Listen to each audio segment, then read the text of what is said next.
Now.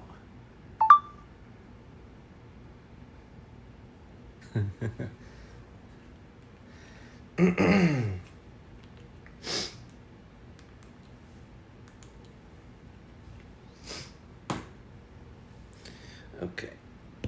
Readjust. If you can hear me, if you wouldn't mind just typing in the chat real quick, because I got the chat pulled up on my TV. Aha! We live, baby! Can hear. Good. Excellent. Alright. So, I had to turn my fan off because it was blowing the camera. So the lighting's not great. Nothing's great. But we're going to get it done. I just want to take a moment to say that we're sponsored by LaCroix here at Mart Plays Marvel. As you can see, this is the newest expansion to Marvel Champions. And, yeah. This is it. Sponsored by Flavored LaCroix. Yep. They give me, like, you know, they're making some big bucks with those 24 packs for $5. Half carbonated water. Yeah, I don't go for that pure BS. Although, I've not tried it, and I probably would like it. Because I like Topo, and that's just plain. Okay. So, I think I'm going to do the on-rails version just because I've only played it once, and I'm going to mess it up anyways, so I might as well try and mess it up as little as possible. So if you want, Ravi, I will read you the lore of the game before we start. So you let me know if you want to get in it a little bit. I'm happy to do it. If not, then we can also just jump in.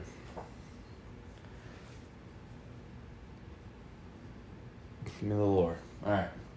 Also, real quick, what was that box that Colin has? Is it too many bone stuff?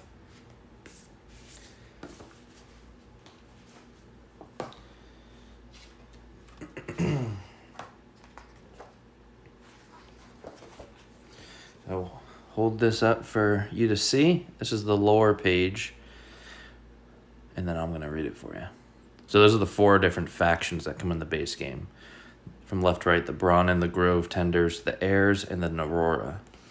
So, as far as I know, when you play through the solo campaign, you're playing through the narrative. For the tutorial, there is no narrative because it's just a tutorial. So that's why I'm going to give you the lore for just the game. Pain my throat. Chip Theory game stuff. What did he buy, though? I thought he only bought Undertow and those chip trays. I'm hyped. He got it all. Okay. So, a hunger for source. High above the clouds, the floating realm of Ankar has existed in relative peace for centuries. Home to a number of creatures and beings, several isles have floated independent of each other. The isles are kept afloat and apart by mysterious energy known as Source. It seems that Source is not limitless. As tensions rise over the availability of this precious resource, as yet unsolved shifts in the isle's stability have put all of Ankar's nation-states on edge. Islands are beginning to crash into one another, and an all-out war for each island's supply of Source is about to initiate chaos in the skies. The joining war has begun. Alright. So, in this first scenario, we're playing the Brahmin against the Grove Tender, so I'm going to give you their little backstory too, and we'll just skip the Heirs and then an Aurora. So the Brahmin. The Brahmin are an industrious, ambitious race of giants. The only thing outstripping their desire for additional supplies of Source is the rate at which they're burning through what they already have. A race with a martial history dating back to their defeat of their island's dominant predator species, the Brahmin put their all into every battle, led by their unpredictable, destructive Forsaken units, which are oversized Brahmin whose enhanced fighting abilities correlate to their reduced intelligence. So they're big, they're dumb, and they're strong. And then we got the Grove Tenders. The Grove Tenders were once an introverted, serene race, cousin to plant life and possibly created by the source itself. Though Grove Tenders count culture, harmony, and peace among their greatest values, they have been forced into the joining war after several attacks on their home island of Report made it clear that neutrality is not an option. While fighting is not their first nature, the Grove Tenders' creative minds and ability to shape fearsome constructs from surrounding plant life make them a formidable foe on the battlefield. Alright, so it's a little backstory. Basically, we each have islands in the sky and they're starting to collide. And there's a precious resource that we're fighting for called Source. And yeah, that's it. So the third faction is called the Heirs. They're birds, and basically they think that Source is their birthright. Like they think they're above everybody else and that the Source belongs to them. And then the last is the Narora, who are kind of like cultists, and they want to become one with the Source. So they like consume it, and it's kind of like altering their body state a little bit. But we're not playing as them. Okay, so I have it set up already. So just a little bit for setup. So we're playing as the Brahmin against the Grove Tenders. So I've taken the faction components for each. So each faction is going to get what's called the barracks, which set up like this. And so the first 3 chips, it's kind of hard to see, but there's a gold ring right around the outside. That means it's a hero. So there are 3 heroes. Then the 2 middle rows all have a bronze. So it's probably going to be hard to differentiate. A bronze ring. So those are minions, and then the back 2 are silver, which are spires. So each faction has a barracks set up like this, which are all completely unique to them. So the green are the Grove Tenders, and I'm playing as the Brahmin, who are gray, the giants. So I've got those set up. Each faction also has a fortress. So I've got the Brahmin fortress down here, the Grove Tenders fortress up here. So each faction also has their own unique dice with some specific setup. So the Brahmin, it tells you that they start with this. Let's see it is called the Forsaken die, and it starts in the Honor Pit. So I've got all the faction stuff. Let's see. I've created the island, so all of this is scripted. It just follows this setup right here. So there is some randomization if you play it again. Down there at the bottom where it says setup. So for the tutorial, it tells you to just pretend you rolled a 1 or a 3 or something like that. So roll a d6, 1 to 3, no changes to setup. Up here, it tells you where to stage some chips. So A, we've got Osh, who is my hero. And so he's starting right here.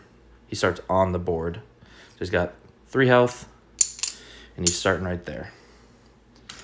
Then it also tells us that we place a thorax landmark right here.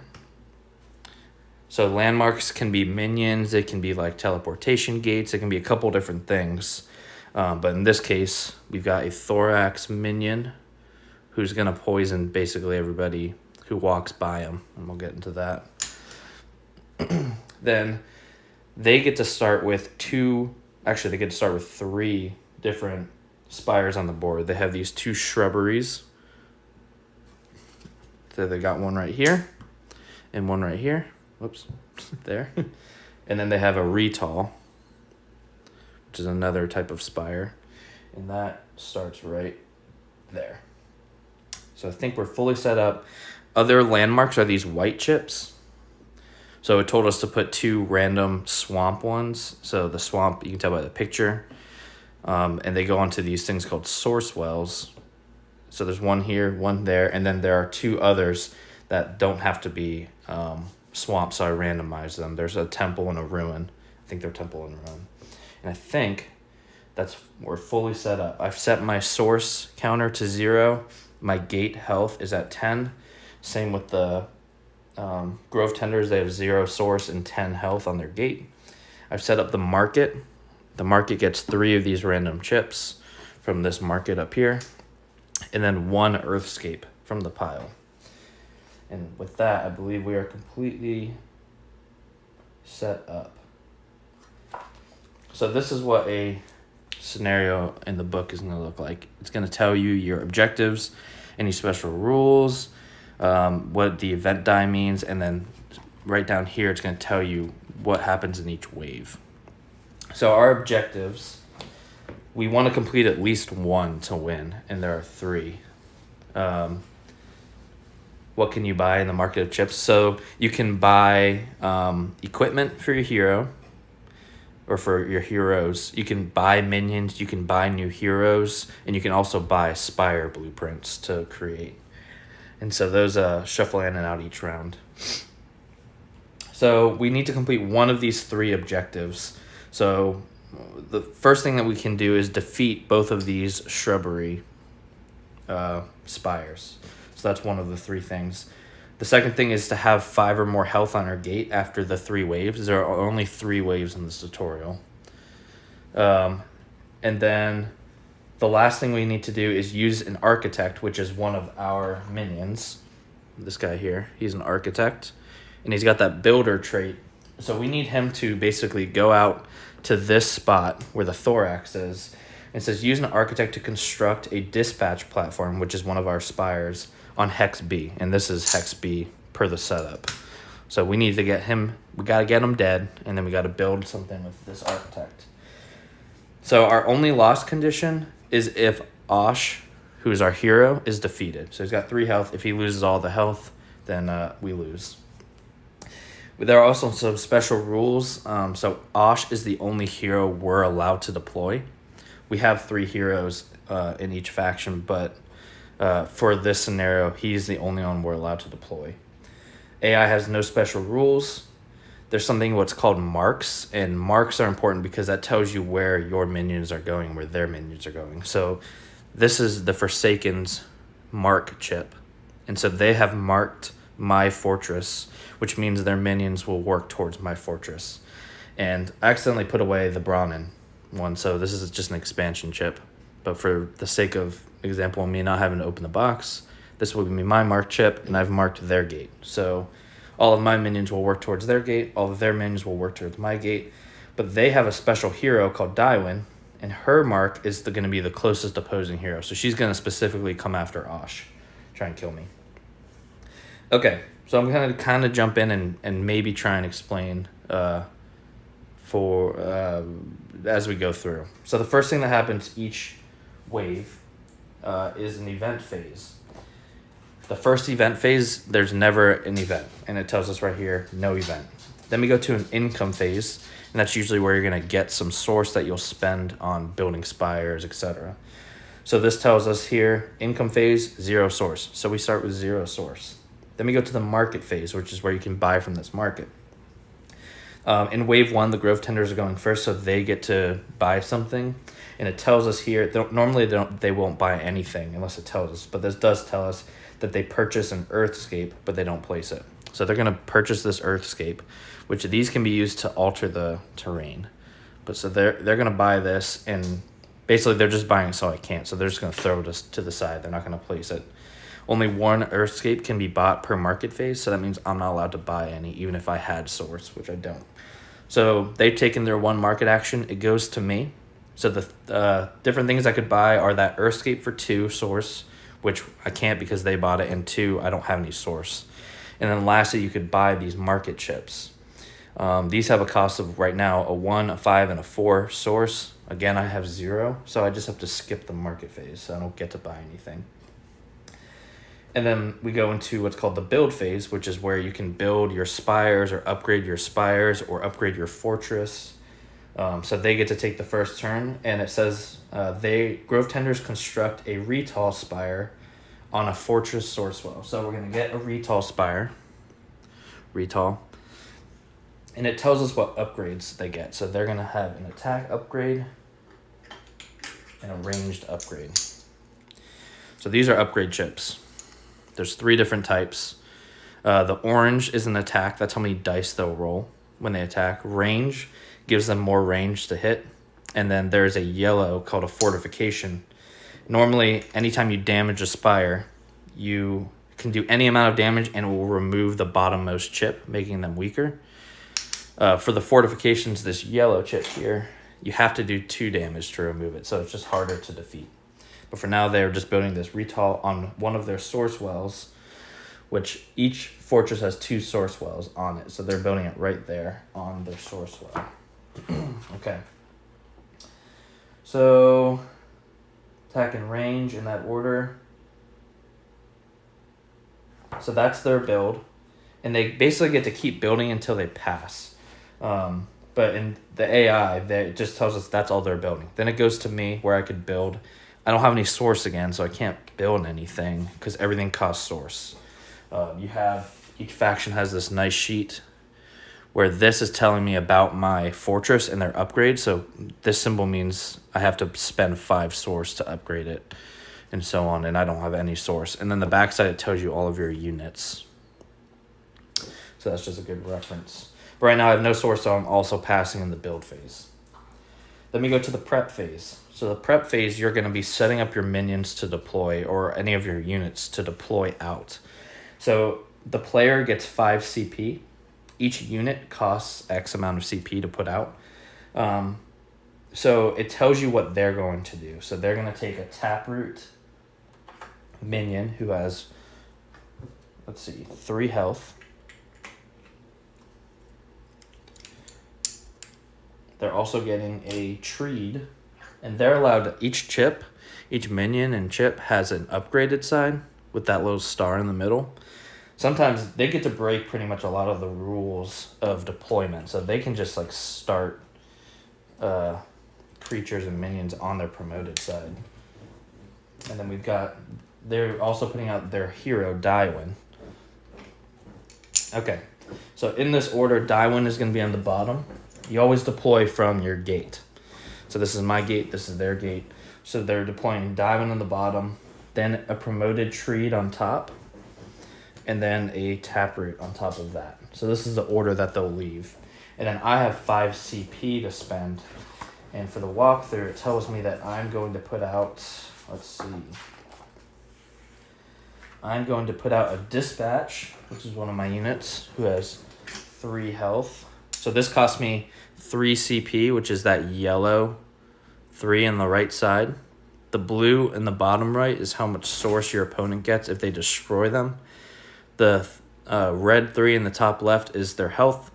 The orange 1 in the middle is how much attack they have. And the green 2 is how much movement they have. And then they each have special abilities as well. So it's telling me I'm going to put my dispatch down there. And on top of that, I'm going to have a Battleborn. So 3 health on my Battleborn as well.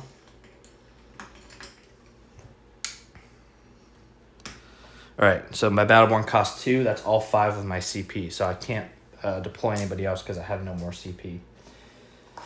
Alright, and now we get into the meat of the game, which is the Onslaught phase. So this is where all the action happens. And it still goes in turn order. So there's a start of turn phase where we check to see if something called Campfire Mode triggers. And that means if there are no more enemy units, any hero you have basically can't act anymore. They just stay, and then your minions go until they die. Because a wave goes until all minions are dead. Once the final minion is removed from the board, then the wave immediately ends. So at the Grove Tender start of turn, it says, the Grove Tenders have no start of turn talents and do not use limited build options, so they proceed straight to the movement phase of this turn. Okay, so the first thing that happens is start of turn. So if you had any abilities that say start of turn, you could do them then. And then also you have 2 limited build actions. So normally you can only build during the build phase, but each wave you're allowed to build twice, and you mark that on your, these little things. You mark it with one of these pegs. So if I use one of my build actions there, it's marked. I can't see it on the screen, but basically you mark it and you can only do it twice. Okay, so here we go. We're getting into movement.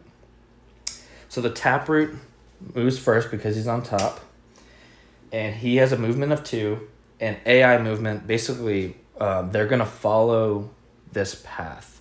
So there's different types of terrain, but this rubble is just a basic path which anybody can walk on.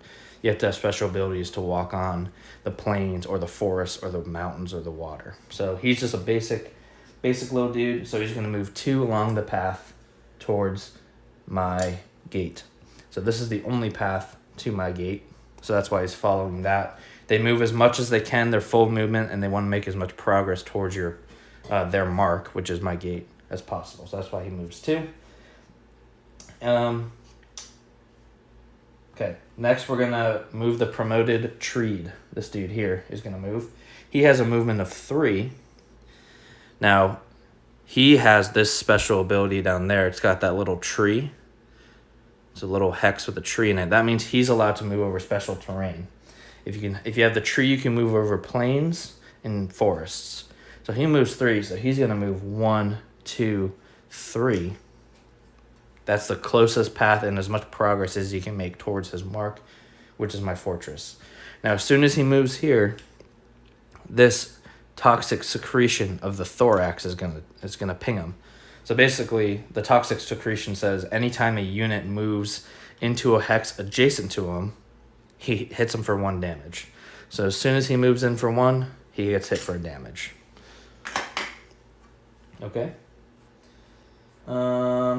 And then Dywin is next to move. So this is their last unit. She has a movement of 2. Her mark is my hero. So she also can move. She's got the tree symbol, so she can move on plains. So she's going to move 1, 2, trying to get within range of me. She has a 2 range, which means she will only move to here, so she can start hitting me. Right now, that's as far as she can move. All right. So after the movement phase, there is a Spires fire phase. So if I had any Spires out on the board, I could check them to see if they could hit any of their units. I don't have any Spires on the board, so nothing happens there. After the Spires fire phase, there's an exploration phase. So if any of your units are adjacent to a landmark, you can peek at them and decide if you want to flip them face up or not. The reason why you might want to is because when you destroy some of them, they give you rewards like source, or you could build Spires for free, or you get relic cards or something like that. But AI units don't explore. So even though she's adjacent to this swamp, she's not going to explore it. So we're skipping that. And then we go to the attack phase. So minions always attack. Always. They always move, they always attack. They're kind of just dumb. So that's just what they do. So it says since it's their only option, both the Treed and Dywin are both going to attack the thorax. So heroes don't have to attack, but it wants her. She's going to attack. So the Treed is a melee, so he's going to hit this thorax. He has a 2 attack, so he hits the thorax for 2. Let me move this health chip thing over here. Hits the thorax for 2. Now Dywin has a range of 2, so she's allowed to hit it for her 1 damage. So the thorax is down to 2. And lastly is the Taproot over here. He also has a range of 2, but there's nothing for him to hit. The only enemies are these 2 right now. They don't want to hit their own Spires, so he's just not going to do anything. So that's their whole turn. So it's always start of turn, move, then you check to see if your opponent's Spires hit you. Then you can explore optionally, then you attack, and it goes the other turn. So now it's to me. So with my movement for my minions, again, I have to move them. So my Bronnan's going to move 2. And then my Dispatch also moves 2, but he gets stuck behind my Battleborn. So he's just going to stay there. Okay, so let's see. Since Osh is already deployed, I could move him. But it's telling me in this first wave I'm not going to. I'm going to leave him there. So he's just going to stay there. Then none of my units are within range of any of their Spires, so we skip the Spires fire stage. Exploration. It says while I do have units adjacent to multiple landmarks, I choose not to explore them this turn because I don't want to risk taking damage from a landmark minion. So sometimes it will flip up and it will be something that can attack you back. There's something called Retaliate, which we haven't gotten into yet, but we will.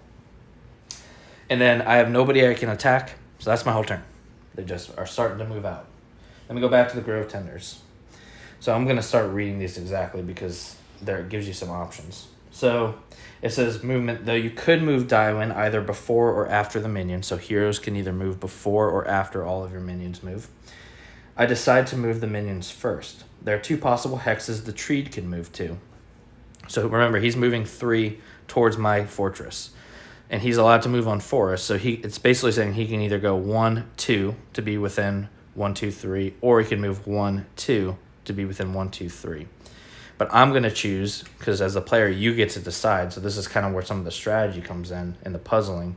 I'm going to strategically move him here and here. The reason why is because every time he moves within 1 hex of this thorax, he takes a damage. So he moved twice there. So he takes 2 damage without me having to do anything. Then the Taproot's just going to continue down his path of 2, movement of 2. And then lastly is Daiwen, who's going to move 1 towards her target or mark.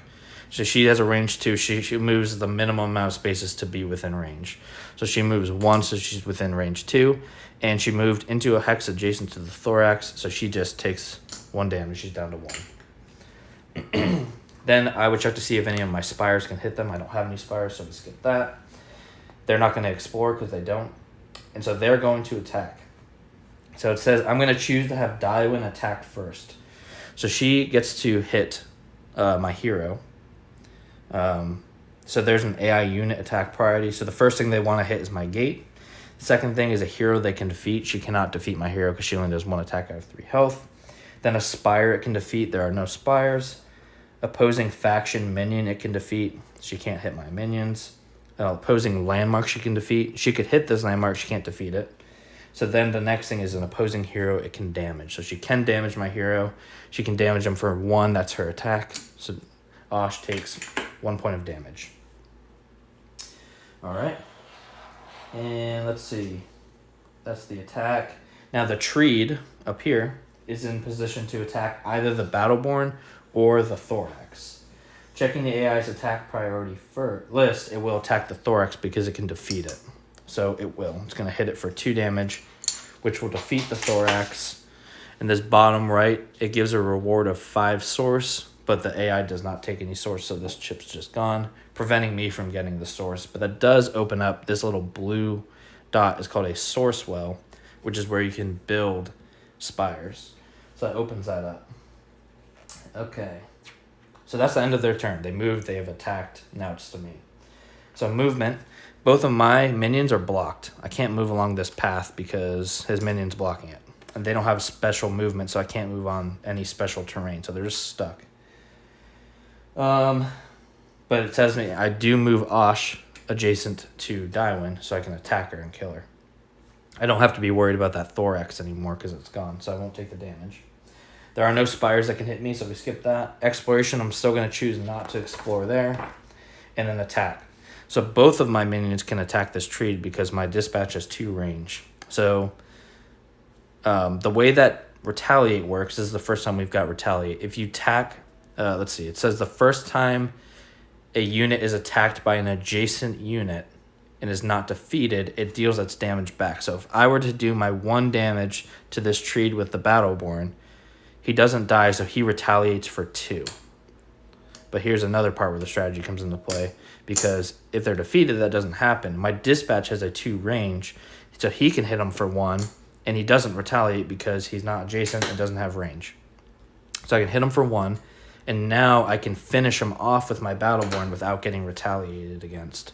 So it's kind of the same as in Marvel Champions, right? If you defeat them, you don't get retaliated against.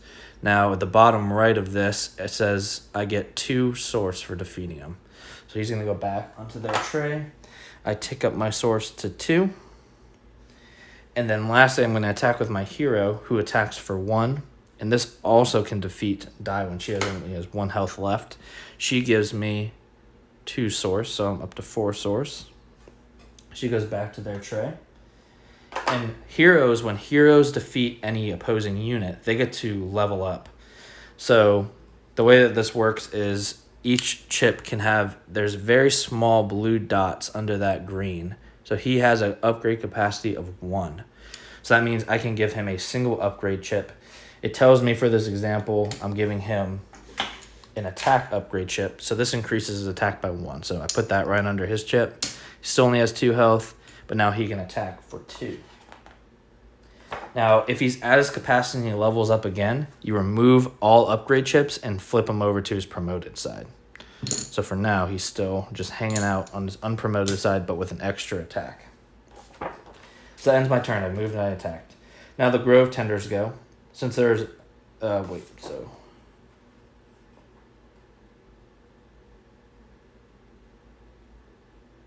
Did I do this wrong?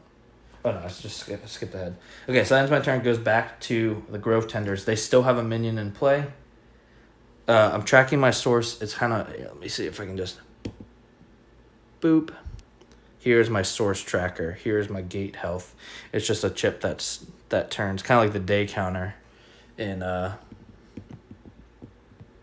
Too Many Bones. Oh, now I'm wiggling.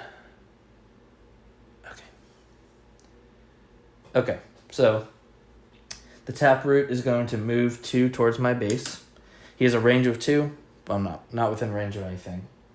So now it goes back to me.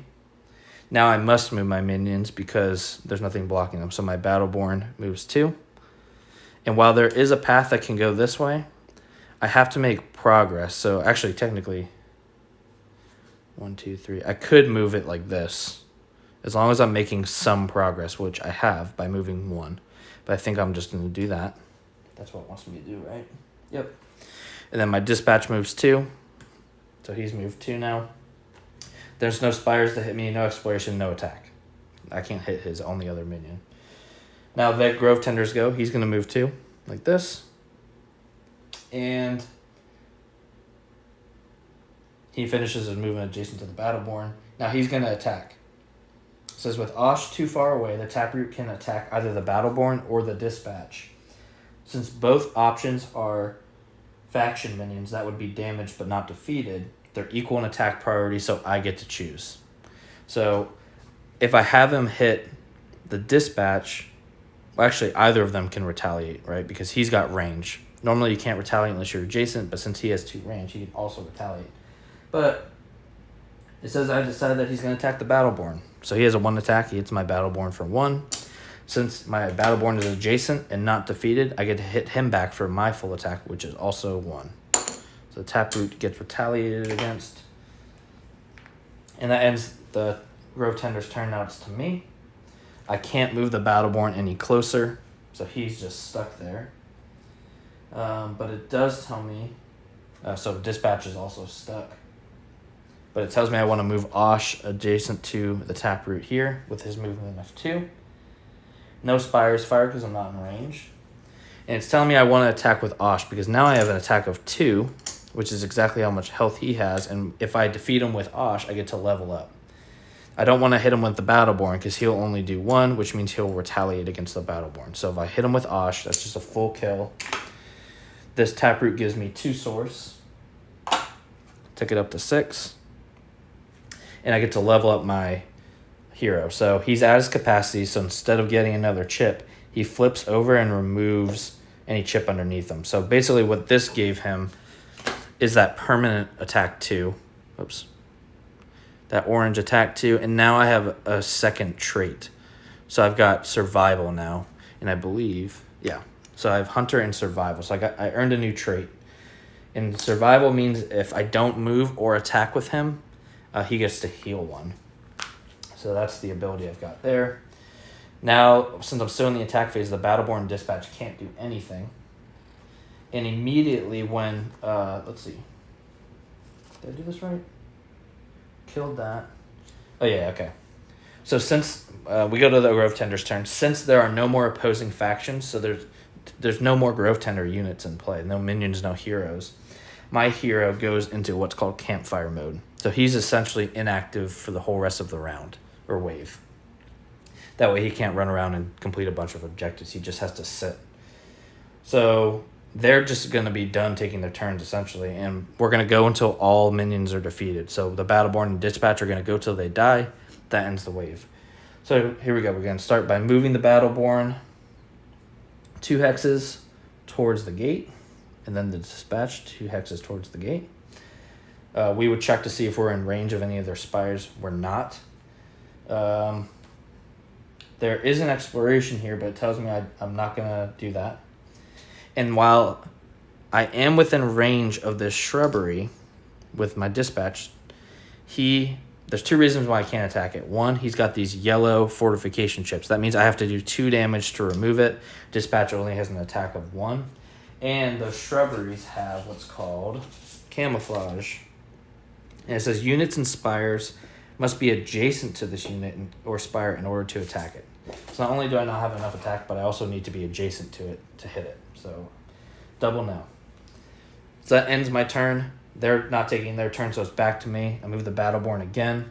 And I think in this situation, it's telling me while I could do this, 1, 2, because I technically make progress, I'm going to do this for the sake of example. Because if I end adjacent to this spire, it can hit me for damage, and I don't want that. So I'm going to move 1, 2, 1, 2.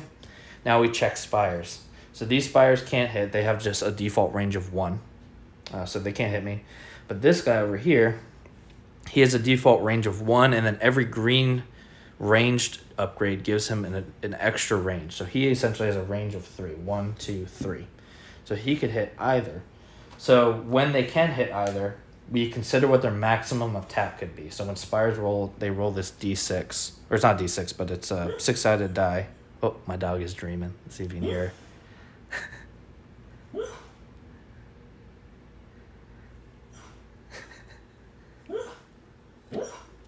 There she goes. It's so cute. Okay, she's done. So it's the same attack die as in Too Many Bones. 6 sides, 1 blank, 1, 2, 4 ones. So the maximum damage that this dude can do is 2, because he has 1 orange chip. So that's how many attack dice he rolls. And so with their max damage, they see if they could defeat any minion. So with 2 damage, he could defeat the Battleborn, but he could not defeat the Dispatch. So for that reason, he chooses to attack the Battleborn. So we would roll this. And even though I rolled a 2, in the example it says treat it as if it rolled a blank. So that's definitely what I'm going to do, because you would die. So where am I? It would roll one attack spire die. Sorry, 1 spire attack die. It rolls a miss, dealing no damage to the Battleborn. So whoops. Good thing I'm not actually rolling yet. And then exploration. It says because the Battleborn survived the attack from the Retall Spire, I could reveal the landmark. What landmark? Adjacent to it. Is there a landmark? Did I miss something?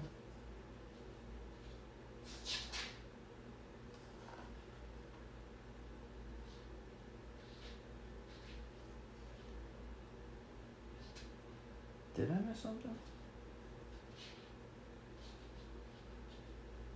Is this supposed to be like this? I don't know. It doesn't matter. Basically, I'm not doing it anyway, so. But apparently I set up this map wrong, I guess. Oh wait. No, I'm just looking at the turn before it. That's why. Okay. Blah, blah, blah. I think. Oh, yeah. I see.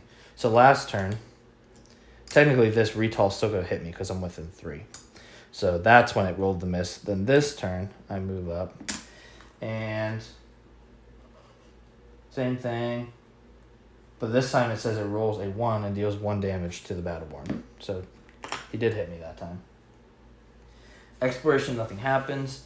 And then attack, nothing happens because, again, I'm within range, but I have to be able to do 2 damage and I can't. So, and I have to be adjacent, so I still did. I definitely can't. Okay, so this is where the tutorial ends. So basically at this point I'm on my own and I just finish out the round. So I'm going to go ahead and do that. So we're officially off the rails. Get a sip of my LaCroix. That was the super speedy version. There are a ton of weird rules that it would take too long, I think, to explain everything in detail. So I'm just going to keep going. So it goes back to my movement phase.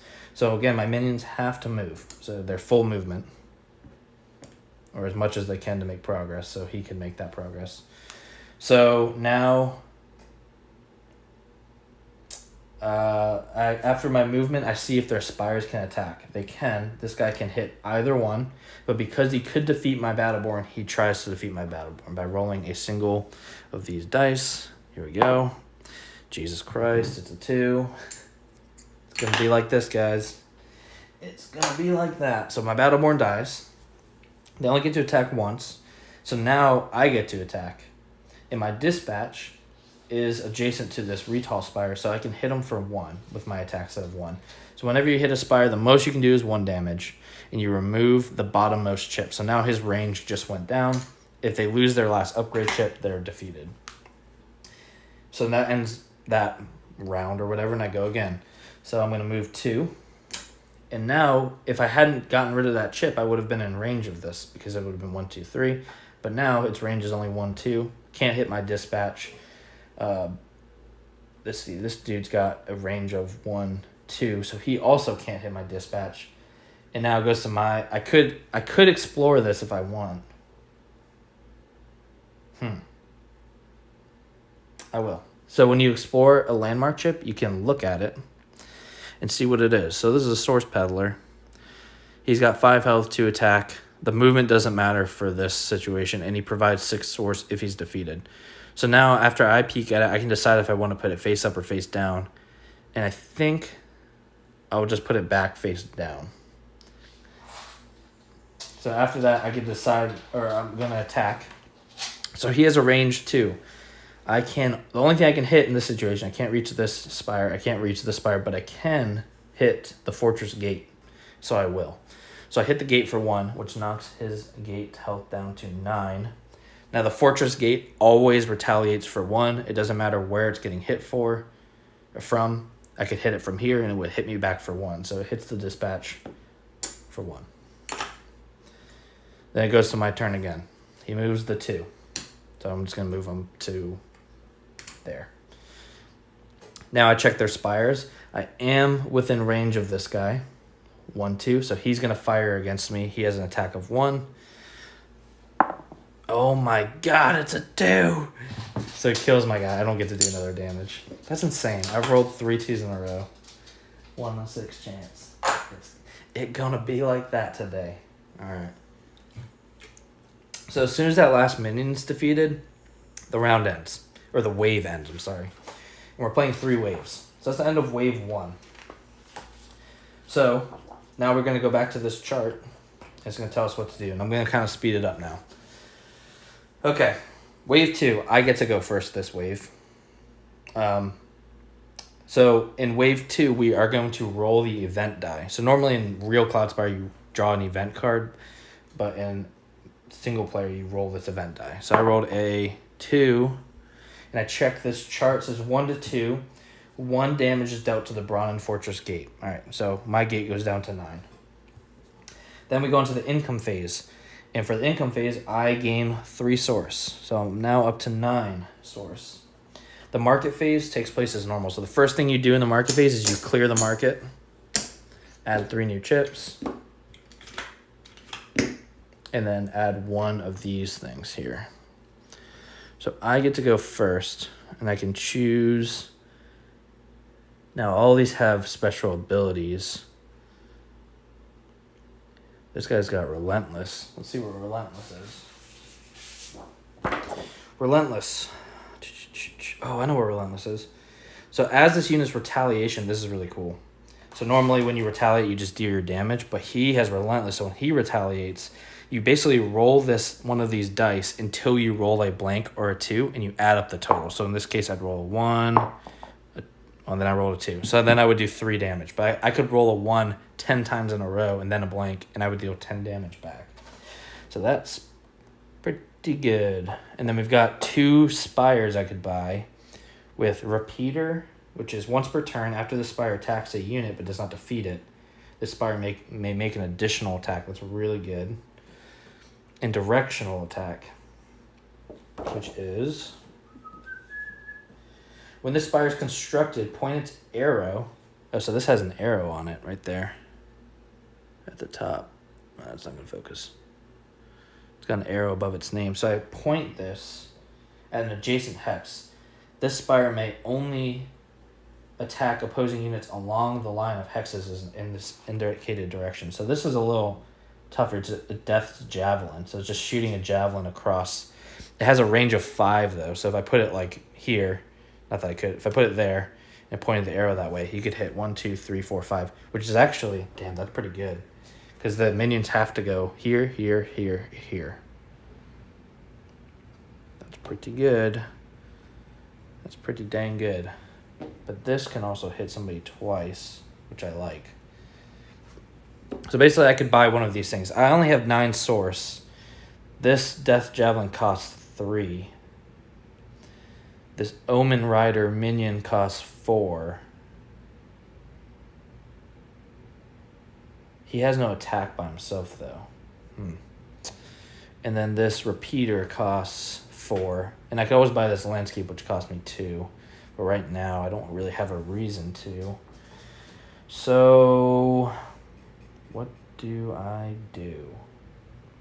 think I'm going to buy, because I got to be thinking about what I'm going to spend my source on during my build phase. Oh, whoops.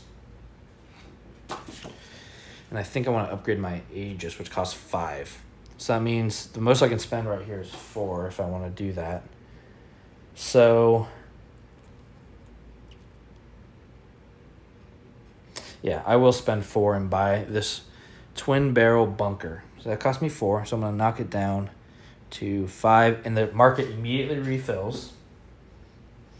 And this can just go next to my barracks. So I've already paid for it. When I get to the build phase, I can construct this Spire for free since I've already paid for it. So I'm actually going to put it there as a reminder because I want to construct it this phase. Okay. Then it would go to the Grove Tenders, and it says their market phase is as normal, which means they don't take a market phase. Then we go to the build phase. So I get to build first. The first thing I'm going to build is this twin barrel bunker. So Spire, this is our first build of a Spire. So on the left side, it has a 1 red and a 1 green chip. That means those are the upgrades it starts with. I get to decide what order I put them in. So I'm going to put the range on the bottom, because remember, if they get damaged, they lose their bottommost chip. So if I put this attack on the bottom and it loses it, now it still has 2 range, but it can't roll any attack because it doesn't have an attack upgrade. So I'm going to put the range on the bottom, and I can build it on any source well that I have influence over. And I'm not even going to go into the influence rules, except for right now, all I have influence over are these 2 source wells that start on my gate. So I will put it here. So that way it can hit here and it can hit there with a range of 2. Yeah. So this says there, and then I still have 5 to build. So I'm going to spend all 5 of that to upgrade my assembly barracks, or whatever they're called. So I'm going to take, if you see on these, they're kind of hard to see, but there's a 1, 2, 3 in a lot of these upgrades. You have to do them in chronological order. So I'm upgrading my 1, which according to this sheet right here is assembly. It cost me 5 source, and now all of my Aegis minions are permanently promoted. So I'm going to look at my Aegis minions, flip them over to their promoted side, and now they're permanently promoted when they deploy, which is great. Okay, I'm out of source, so now I pass. It would go to the Grove Tenders, and they are going to construct a Retall Spire on their other fortress source well. So same thing, an attack and a range. Now they've got 2 Spires on their fortress gate. Okay, that's the end of the build phase. Now we go to the prep phase. So I get 8 CP to spend, so I need to spend my 8 CP. Now I did just upgrade my Aegis, which costs 4 each. He has armored. There we go. He has armored and assault. So armored is, let's see. When this unit is attacked, we reduce the damage by 1. So if he gets attacked by anybody, it gets reduced by 1. And he also has assault. So when he attacks a Spire, before the attack happens, he gets to remove the bottom chip, which is really good. But last time I played, these guys just died before they got to do anything. So I'm wondering, I have 8 to spend. I'm not allowed to put out a hero. I mean, 3, 4, 5. I could put out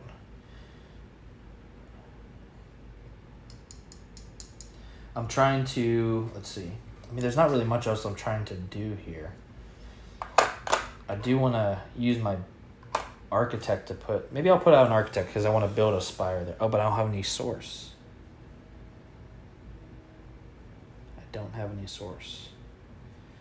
So I'm wondering now, you know what, I'm going to do that. Instead of spending my 5 source and upgrading my Aegis, go back up to 5, I will unpromote my Aegis. I'm going to put out an architect. That cost me 4, so I have 4 more. And I will put out, I think I'll still put out an Aegis. So that's all 8 of my CP. Now you can do something called grouping with minions. And so what a grouped minion means is that you can stack them like this. So you stack them from your slowest speed to your highest. So they're both 2, so I would get to choose. And basically it's one minion carrying other minions. And so the architect, there's 4 health because the architect is on top and he has 4 health. When he dies, I would remove his chip, and now I set up the Aegis with 3 health. So he just gets to keep going from where the architect died, which I'm thinking about doing. I'm going to do that. So I'm going to put him there. I have them grouped so they will move together. Is that what I want to do? Yeah. And it tells me that they are going to put out a lot of things. So they get an upgraded Treed. Here's 5 health. 1, 2, 3, 4, 5. Then they're going to group a Warbriar. 4 health. And a Taproot. So the Taproot, they're grouping it so it just goes right under the Warbriar. So that goes there. And they've got their Treed. Oh wait, the Warbriar should not be promoted. There's 1 less health.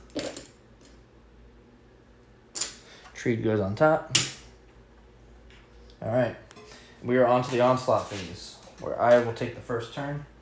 But I went first this wave. So here we go.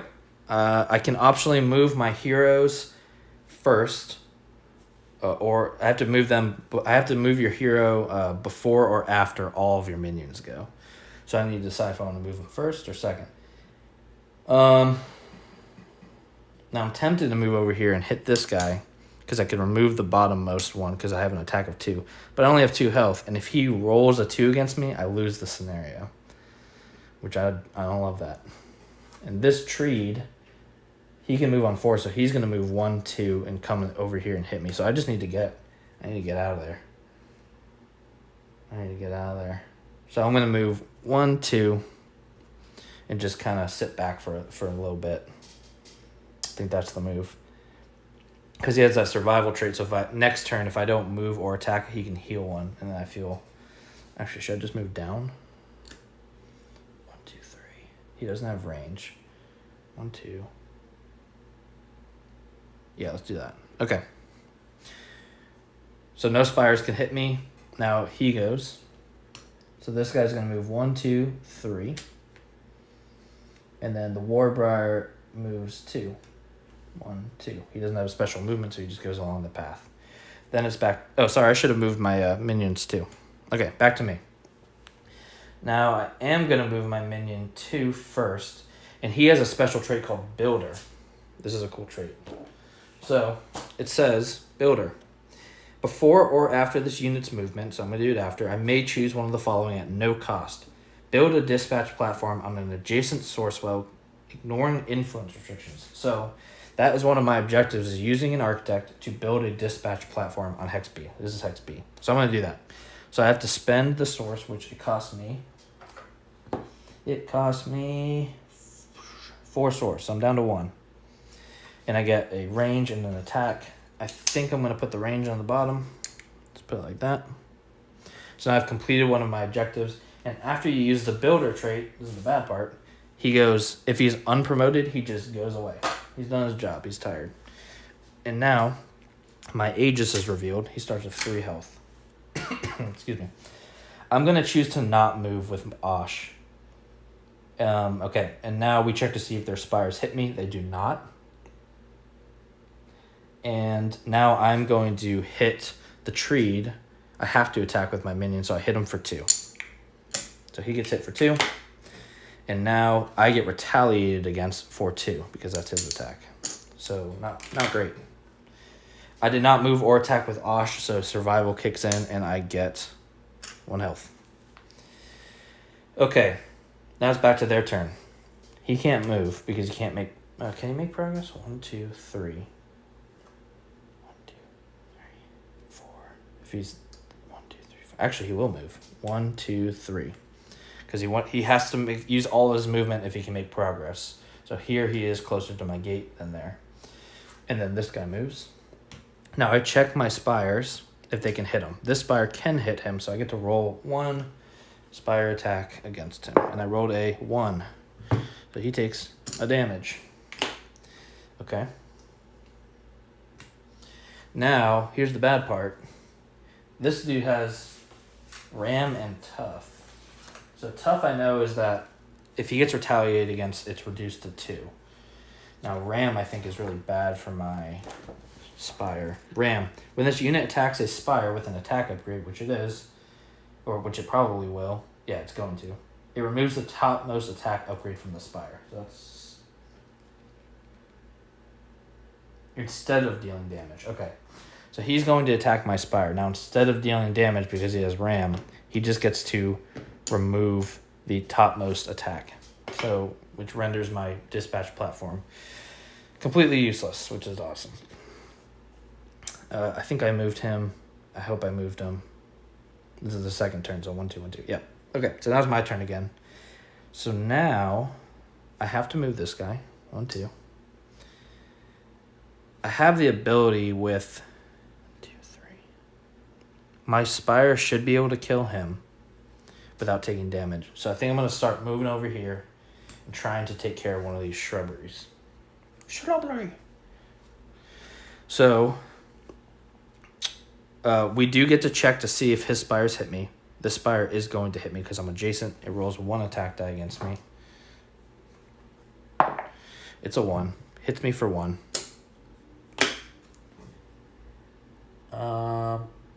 As far as I know, I don't think I get to retaliate. No, because this is a Spire's fire. It's okay, Sandy. It's the garbage truck.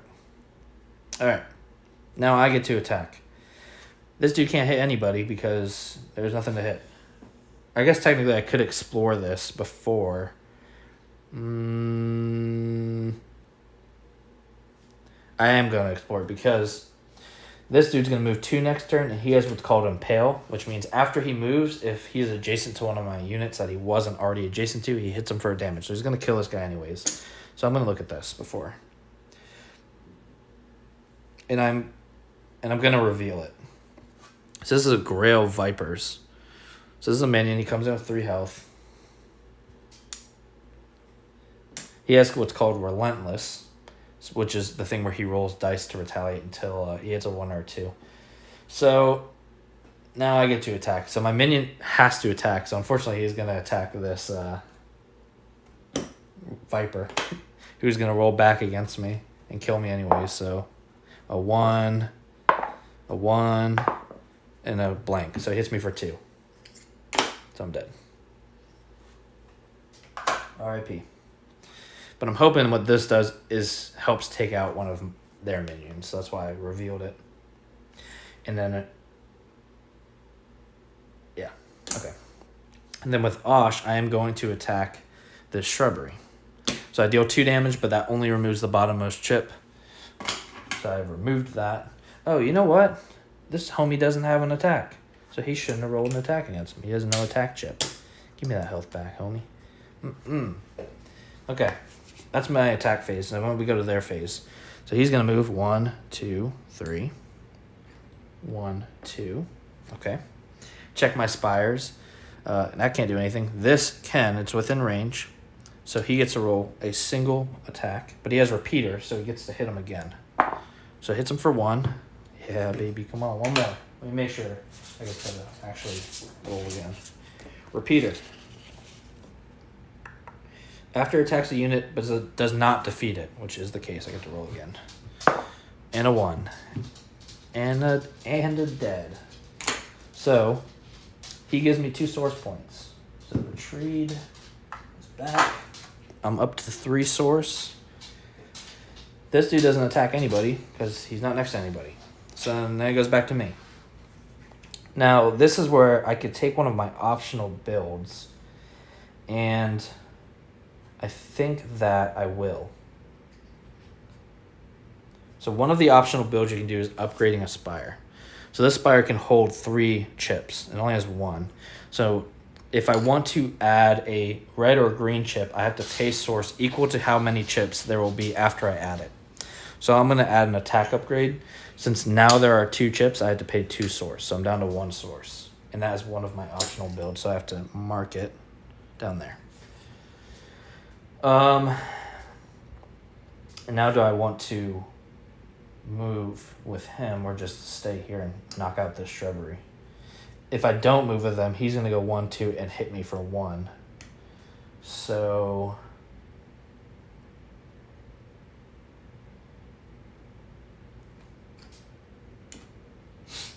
I can't move across water.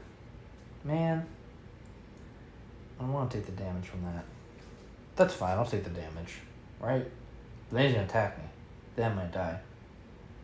Frick. Alright. Frick. I guess I could kill this Viper and level up. Yeah, let's do that. Alright, I'm going to move 1, 2. After I move, I check their Spires. I'm not within range of any of their Spires, so that nothing happens. And then I get to attack. I'm going to do 2 damage to this Grail Viper. And he has a reward of a relic card. So first I get to level up. I think I'm going to give him an attack upgrade. So now he can swing for 3. Is that the right move? Is that the right move? If I give him a fortification, which is the yellow, he loses that instead of a life. Which, that's my loss condition, is if I lose all my life. But then I could one-shot things. Yeah, I'm going to take the attack. Okay, whoops. And since I defeated this Grail Viper, I get a relic, which I've never drawn before. So this is a Pyre. Ooh. Ongoing. Once per wave, during the build phase, I may select the following as a build option. Remove up to 2 minions in my barracks from the game. Add a free Spire upgrade to any Spire for each minion sacrificed this way. Upgrades may ignore upgrade capacity. So instead of taking this, I'm optionally allowed to just pitch it for 4 source. And that's what I'm going to do. I'm just going to pitch it because I don't want to deal with extra rules right now. And pop up to 5 source. Okay, so now that's my turn. This Warbriar is going to move 1, 2. He has Impale. He is next to me and he wasn't before. Hits me for 1. And that is not an attack, so I don't retaliate. Now I check to see if my Spire can hit him. He can, so I get to roll against him. A 1. Now this is a grouped minion, so after I defeat the Warbriar, this Taproot is going to come out. So that's important to note. Now the Warbriar is going to attack me for 1. I retaliate for 2. Killing the Warbriar gives me a source. I'm up to 6. Warbriar goes back. And this is actually exactly what I'm talking about. Now the Taproot comes out with 3 health. Now he doesn't get to finish the turn. Like he doesn't get to take an attack. He just goes to the next phase, which in this case is the end of their phase. So it goes back to my turn. Now, I'm a little worried because I have 6 source. I could upgrade this again. I think I will. And just not. If I don't move or attack with him, I get to heal 1.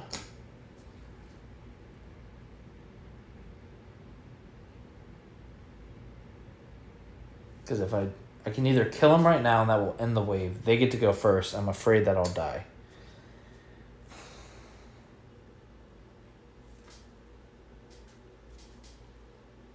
I wonder if I just do this. 1, 2. I'm working my way towards these shrubberies. Oh, so before I move, I'm going to take my second optional build and add in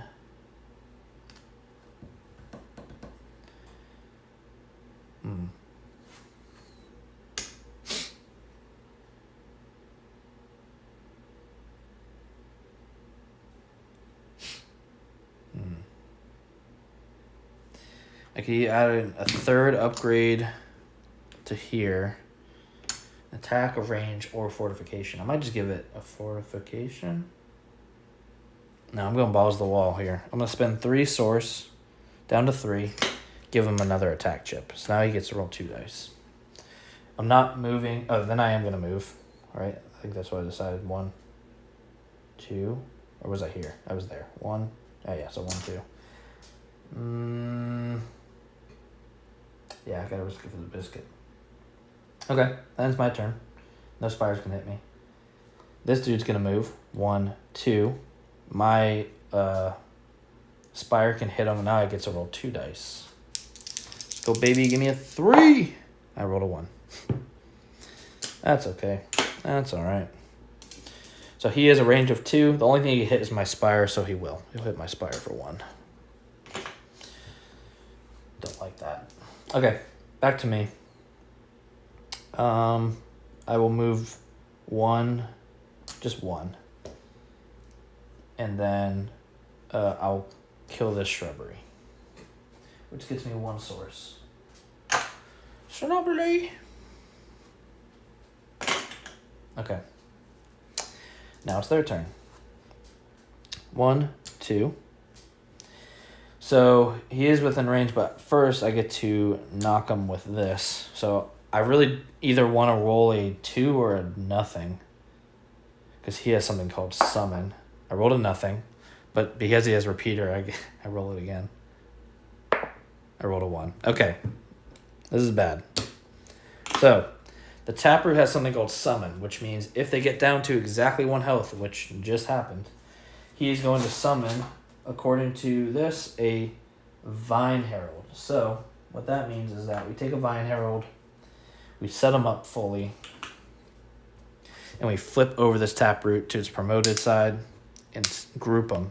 So basically, he has now summoned this giant tree at my gate, and that's just not good. Not good.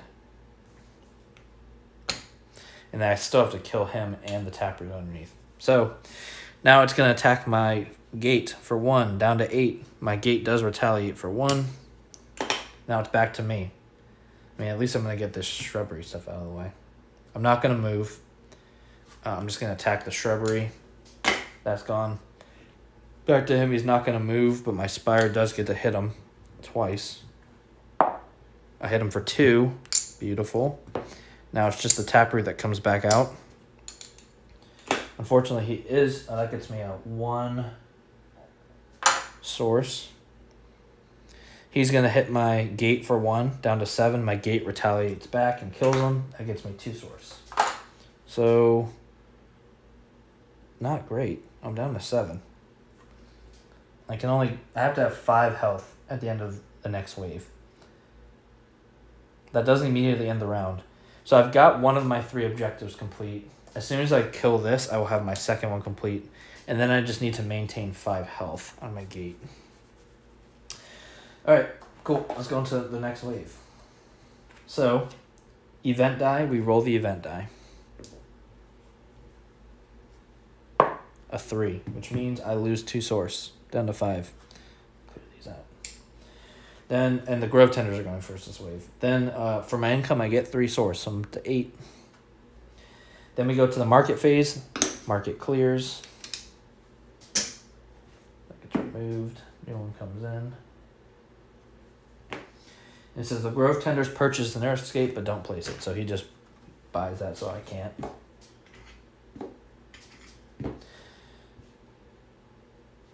Okay. Now I get to buy. I can't even buy Usul because he's a hero, and I'm only allowed to. I'm not allowed to send out any heroes other than Osh in this scenario. So I could buy this Mountaineer. He has Hunter, which means he does an extra damage when he's hitting a landscape minion, so not really helpful for me. I could afford this. This is a serious... Actually, I might do this. So this is Glade of Blades. It's a Spire. It cost me 6, but it has Silencer, which I don't know what that is. If this Spire rolls a miss or a 2 on any of its attack dice... Oh, it gets 2 attack dice. Its target cannot attack for the remainder of this turn. Yes, I will... Yes, I will buy that. That cost me 6 source. That gets refilled immediately. So that goes there, which I can deploy here for free. Actually, I can also deploy it here because now I have influence over this. Interesting.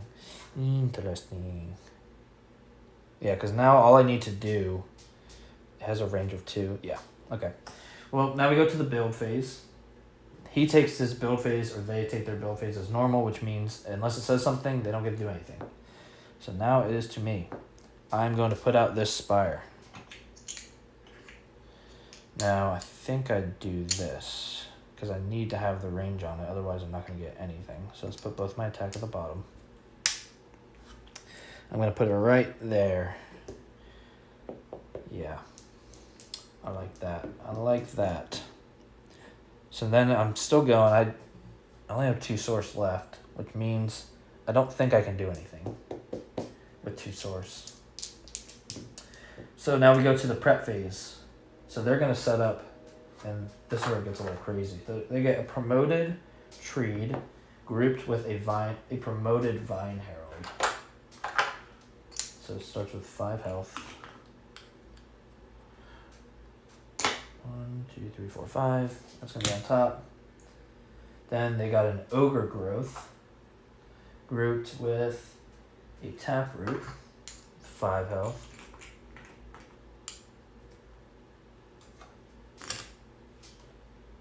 Then they got a Grizzled Oak with a Taproot with 6 health. 1, 2, 3, 4, 5, 6. This is when it gets bad because... And then they got 2 promoted Warbriars. Good lord. So I have 4 health each. So yeah, now I'm in trouble because I can't have the most my gate can take is 2 health. Do I have to have more? 5 or more. So as long as I take 2 or less damage, look at the stack they're about to get. So Warbriar, then the Grizzled Oak, then the Ogre Growth, then the Treed. That's what they're sending out against me. It's off the table right now. Off the screen. Now I get 12 CP.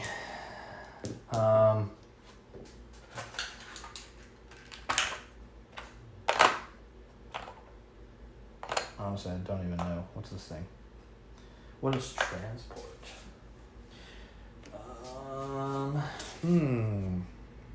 During the prep phase, this unit must be grouped with exactly 1 minion under it. The minion grouped on this unit may have a lower movement stat, so I have to group that.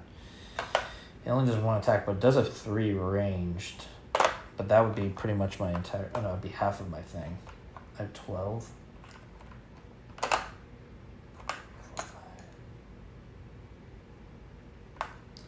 I think I'm just going to put out a bunch of minions, just so I can...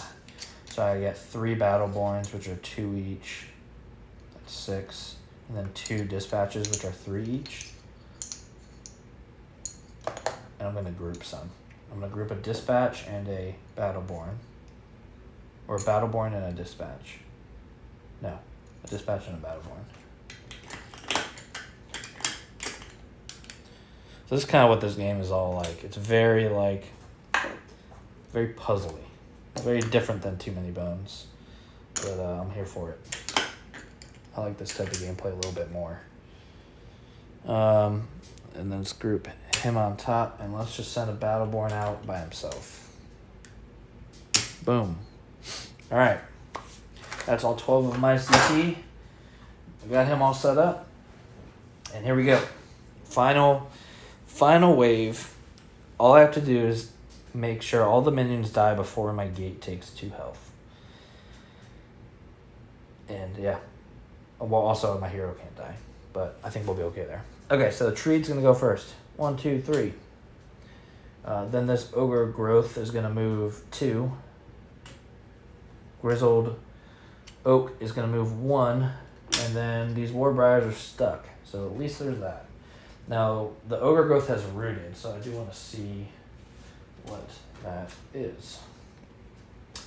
If this unit is adjacent to a Spire and can make an attack that deals damage without moving, it does not move this turn. Okay. So basically, most minions have to move, but if he's allowed to attack a Spire without moving, he will. He will not move, and then he has to move his next turn. Okay. So now, I checked any of my Spires. This Spire can hit this dude, so he gonna. For 2, baby. Yeah. There we go.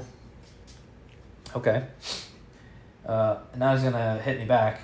He does have Ram, so he takes off the topmost attack instead of attacking. So now that's useless again, unfortunately. None of these guys can do anything, so it's back to me.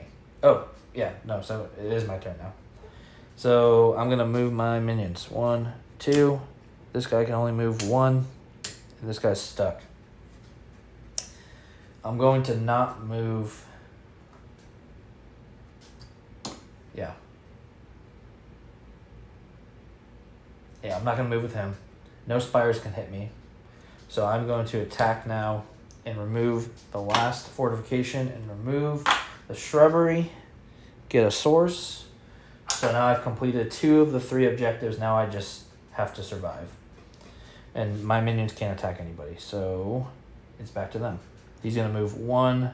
Now I can optionally move him to 1 or more of these. Not 1 or more. 1 of these.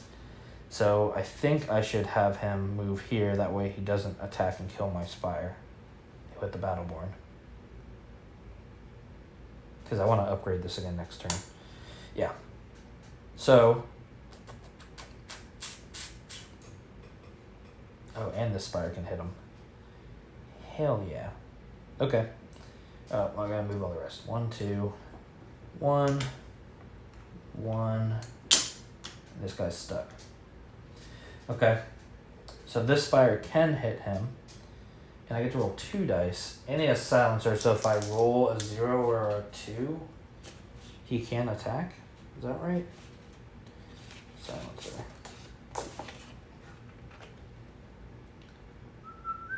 Yeah, Mr. 2. Alright, here we go, baby. 2 2s. He's gone. But unfortunately, since he's gone, I mean, he can't attack anyways, but he does have this Vine Herald underneath him, which means he does get to go. Still feels good, though. Still feels good, gotta say. Okay. So now he gets to attack. So I am going to look at the attack because he has a range of 2, so this actually matters now. So he cannot hit my gate, so he won't. He can't defeat my hero, so he won't. He can defeat this Spire with his attack, so he will. So that's kind of unfortunate because I wanted to upgrade that again. But that's okay. That's okay. He also has Capture. What's Capture? What's Capture? After this unit defeats an opposing faction minion, place that minion beside this faction's fortress. When the minion's controlling faction damages this faction's fortress gate, return the minion to its barracks. The faction can have a maximum of 3 minions. Oh, so it's literally capturing my minion. And I have to go knock the gate to rescue him. Okay, back to me. I gotta move with this guy, otherwise I'm gonna die. And if I die, then I lose. So it's not very fun. Because I'm gonna move 2 and I can't move across water. He's gonna move to there. So I think I have to move here. Oh well, I guess I could move here. And I can optionally have him move there to make progress. Actually, he has to move there. So yeah, I will move 1 there. Battleborn's gotta move. Dispatch gotta move. Dispatch gotta move. Okay. Now we check to see if their Spires can hit me, which they cannot. And now we do some damage. So this is a situation where I would decide who I want to attack him, because whoever the first person to attack him is going to get retaliated against. So I'm going to attack him with my back dispatch. So I hit him for 1. He retaliates for 1. Then I'm going to hit him for 1 with my other dispatch. Then I'm going to hit him for 1 with my Battleborn. He's down to 1. My hero cannot attack anybody.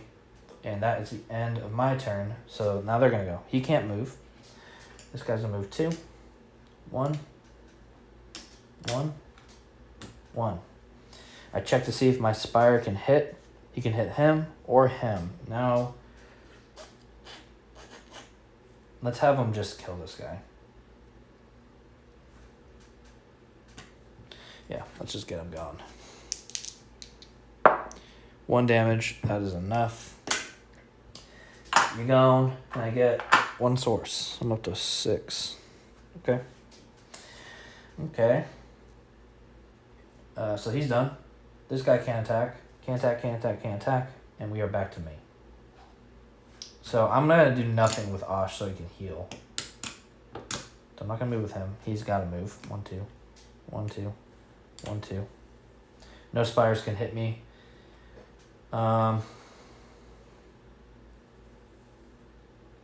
my Battleborn hits him. Oh. Okay. So my Battleborn's going to die very soon. My Battleborn hits him for 1, and he retaliates for 2. Then my Dispatch has range 2, so he hits him for 1. This Dispatch has range 2, but he can't hit him. My hero can't hit him. But my hero did not move or attack, so he has the survival trait, which gets him 1 health. So he's back up to 2. Now it's their turn. So I've kind of clogged up the lane here. He can't move. He moves 1. He moves 1. He moves 1. I check my Spire. My Spire can hit him. 2 attack dice. I think I got it. Guys. 1 attack and a blank, which means he cannot attack this turn, which is excellent. Excellent. So he can't attack, so he doesn't. And that's back to me. That's awesome. So this dude, once he dies, we're going to put out a Taproot. Ooh. Ooh. I don't want the Taproot.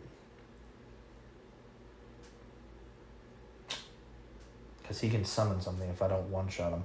I have 2 health. If I one-shot him, this dude will come in and kill me. So I can't. Alright, I'm just going to heal up again with Osh. I can't move any of my people. So here we go. Here's a perfect example of why I don't... about strategically choosing your minion. So now I could attack him with the Battleborn and deal 1 damage, but he would retaliate for 2 and kill me. But if I first attack with the Dispatch, knock him down to 1, he can't retaliate because he doesn't have range. And now I hit him with the Battleborn, he dies, which means I do not take retaliate. I get 3 source, go up to 9. But that does summon this Taproot that was underneath him, which is fine. Overgrowth. Kind of fine. I mean, he's going to hit my hero. My hero does heal, so at least there's that. Their turn. Oak. Warbriar. Unless I can kill him first with my thing. I'm just worried I'm going to summon. I need to roll a 3 or a 1. Can't roll a 2. It's a 1. And he can't attack. Perfect. I love it. That's nice. Okay. So he can't attack, so they're done. So it's back to me. I can't move him any of my min. I might take an optional build here because I have 9 source. Let's build a Spire. Let's build this guy. With a range and an attack. Let's put it here. I'm allowed to have 6 Spires, so 1, 2, 3. I only have 3. So that's my optional build. Oh, dude, this is going to be so good. I'm doing so much better this time. Okay, alright. So I've built that. I do my movement. I'm not going to move with Osh. Wait, yes I am. No. Am I? If I move him up, I'll kill the Taproot. I won't get retaliated against. But next turn, he'll move and hit me for 2, and I'm down to 1. That should be okay, because I can move back. What's underneath him? Oh, ranged. I don't like it. Did I play it safe? I'm just going to play it safe. Oh, but then if he doesn't die, I can't. He'll get summoned. Fuck. Fudge. But I did say fudge. Alright, let's move up. Okay. And let's attack. And I will kill this taproot. It gets me 2 source. Oh, sorry, that I had to spend 4 source for that. Down to 5, back up to 7. Okay, their turn. He moves 1. 1. 1. I check my spires. I'm going to use my silencer against the Grizzled Oak and hopefully roll a 2 or a blank. I roll 2 1s. Exactly what I did not want to do. He actually might kill my minion though. We'll see, because he can defeat him. And then with this guy, he's got something called Splash. So I can optionally deal 1 damage to every adjacent target. So I'm going to have him hit this Warbriar for 1. Oh no, I blanked. I don't think I... Okay, when this unit Spire attacks, it may also deal 1 damage to all adjacent. Okay, good. So I still get to deal 1 damage to him and to him, even though I missed. Okay, so his attack priority is...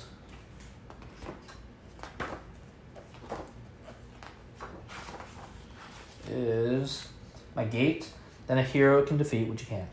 Then a Spire it can defeat, which you can't. Then a faction it can defeat, which it can. So he's going to do 2 damage to my Battleborn and kill my Battleborn. Okay. These guys can't attack, so it's back to me. Move. Oh, you know what I'm thinking? My dispatch actually could have hit him for 1.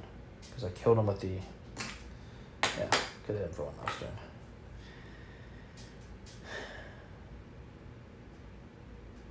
Okay. So I'm not going to move Osh. Right? Yeah. I move my minions. I'm going to attack with Osh. Oh, but it's going to summon that fucking root. The fudging root. The dang taproot. But I can't take that 2 damage. It's too good. Oh, I've got 2 Battleborn under here. I'm chilling. Yeah. Okay, let's kill this guy. Or, before I do that, this can hold another upgrade. Yeah, let's take my second optional build. I'll spend 3 source down to 4 and give this guy another attack. Okay, so now I will attack, sorry, that was all before my movement. Then I would move, then I would check the Spires. They don't have any that can hit me. Then I attack. So I'm going to kill this Grizzled Oak and get 3 source, back up to 7, and he spawns this taproot underneath him. Crap, was it supposed to be? It's not permitted. Oh, I should do this a different way. I should attack. He had 2 health left, so I'll hit him for once at range, and then hit him here so he doesn't retaliate. Then he spawns the root, and then I can one-shot this root with my hero. So that is what I will do, and get 2 more source, up to 9. Okay, I like that. Then it's their turn. Move. And after he moves, if he's adjacent to a unit that he was not adjacent to before, he can hit him for 1. And in this case, I get to choose, because it's not an attack. We'll have him hit my dispatch for 1. He moves. Now I check my Spires. I can attack both. With the silencer, I will hit this dude, the Warbriar, for 2 dice. That's 1 damage and a blank, so he cannot attack. With this one, I get to roll 2 attack. I'll choose that one so it does the splash damage. 2 damage. Splashes this one for 1. And they are done. What's under this one? Nothing. Oh, nothing. Okay, cool. Now it's my turn. I can't move anybody. I guess I can move him. Let's move him. No Spires can attack, and now I get to go. We'll one-shot this guy here with my hero. Get a source. up to 10. And my ranged guy will take out this Warbriar, which gives me another source. Now my hero goes in the Campfire Mode because there are no opposing units. So I'm just going to play this out until my... use the Sorors. You know, I was thinking it would be funny. I'm sure people have already mentioned it, but I hope that in Unbreakable, with all the lava, they have I have the high ground Anakin reference, like meme reference. I'm sure they will because they do that a lot in their games. But welcome to the victory lap, Colin. This is it. Back to me. So I've already won. No matter what I won, I won all 3 objectives because I had built that thing there. It doesn't matter if it gets destroyed, just as I have to build it. I defeated both shrubberies, and I'm going to have 5 or more health at the end of this wave. But just for the sake of, I want to do some damage to their gate, because sometimes it feels bad. I'm going to do it. Here we go. 1, 2. 1, 2. Can their Spire hit me? Yes, it can. It's going to roll 1. Rolls a 1. Does 1 to me. Now my dispatch is going to hit him back for 1. He no longer has ranged. Back to me. Oops. 1, 2. 1, 2. Can it hit one of my units? Yes, it can. So it will. 1 damage. I've already won, but let's just play it out. Me at the beginning of games. I don't even need to play. Why? Somehow this camera, my phone's on like one of those like claspy things, which is attached to a oh. I see it now.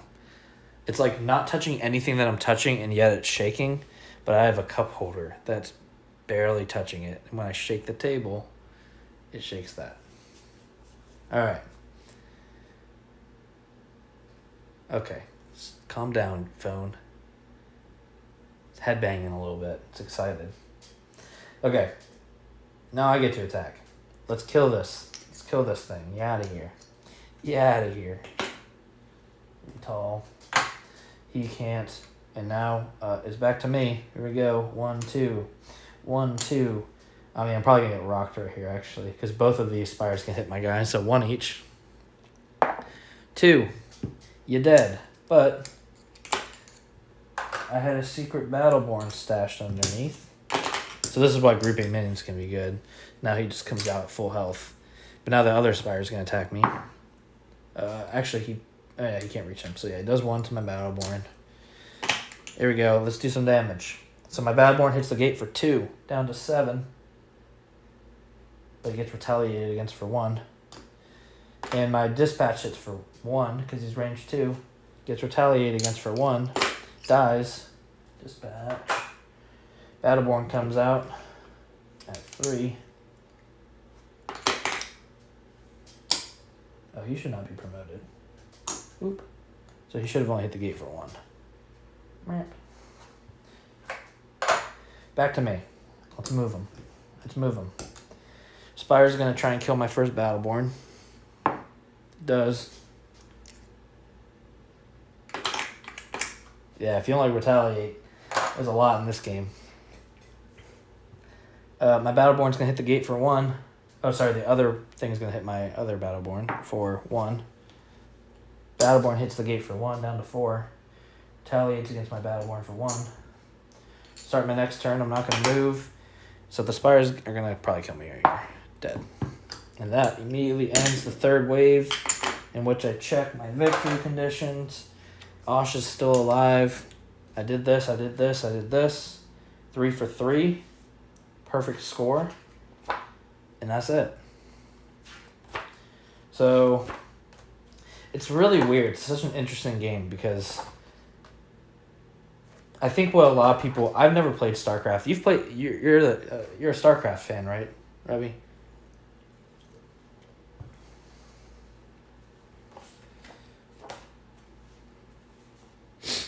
Three for 3, baby.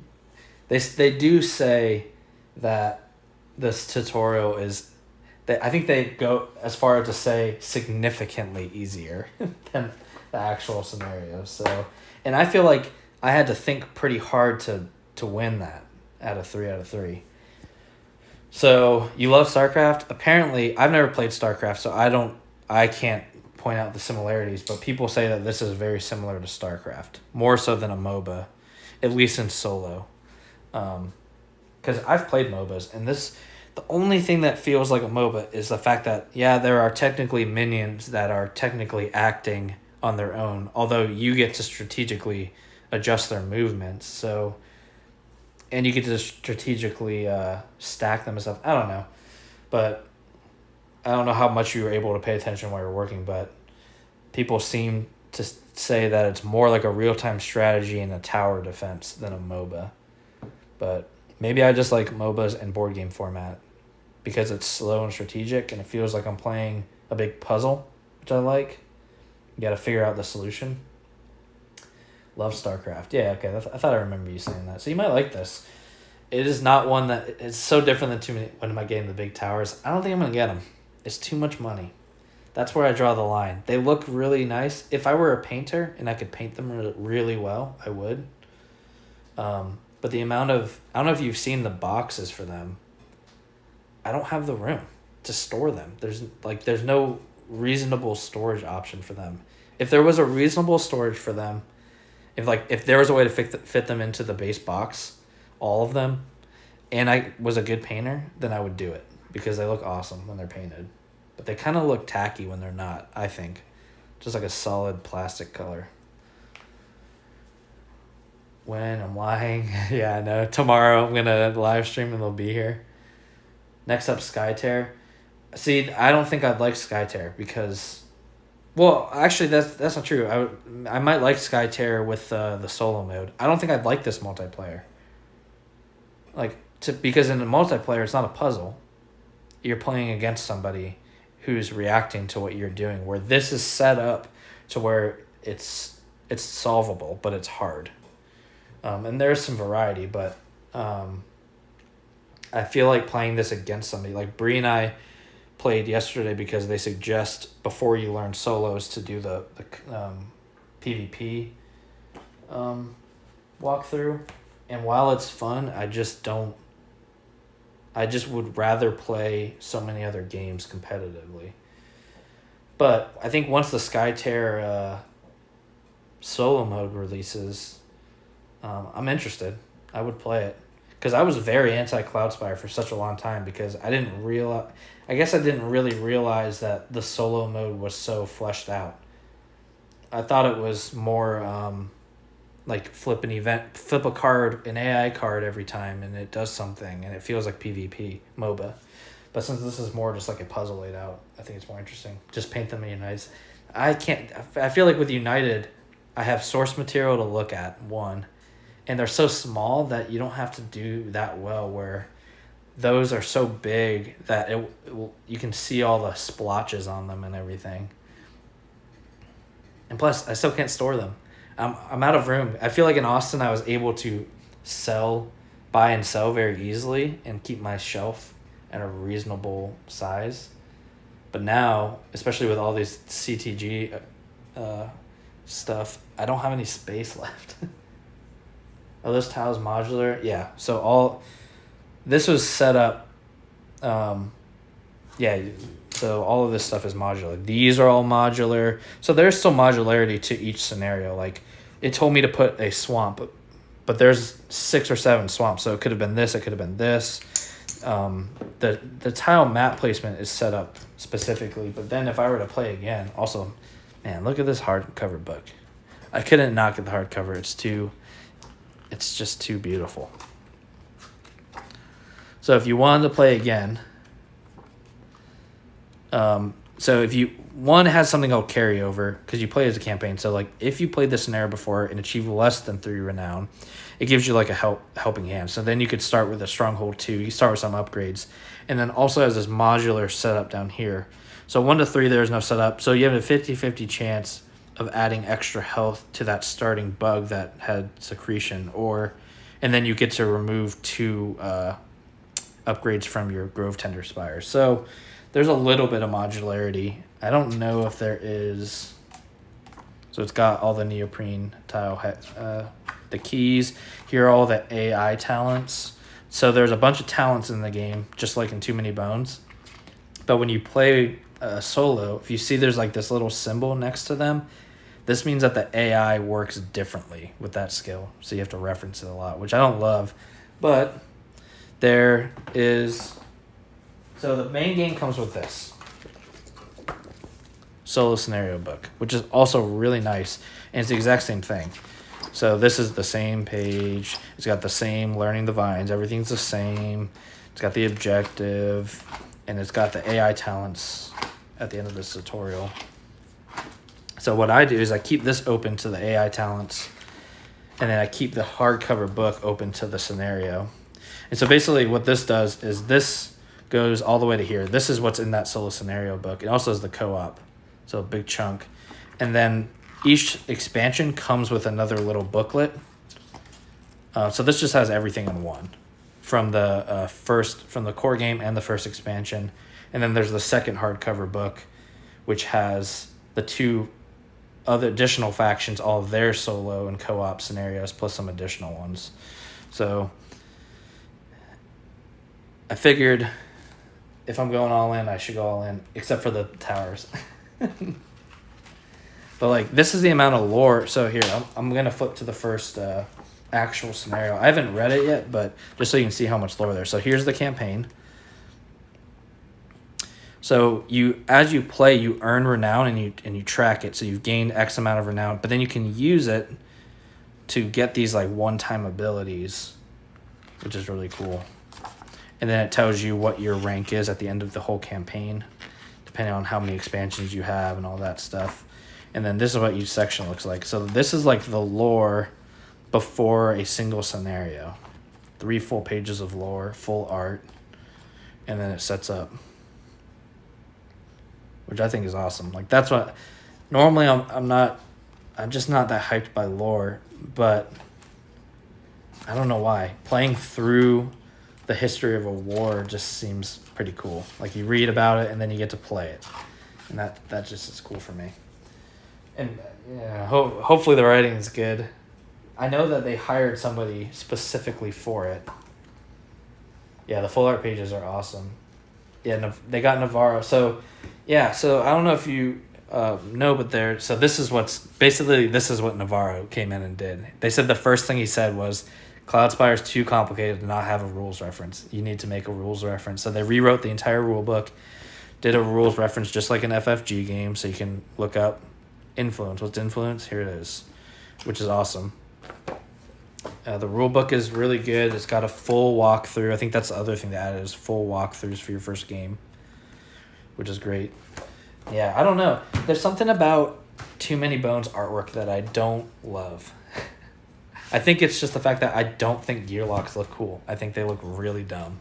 I love the Tyrant art and the Baddies art. I think all of that's really good for the most part. But there's something about these full color, like, man, these just look so good. And the matte, it's not shiny and super glossy. They just look so good. So that's it. I'll get some extra clacks for you.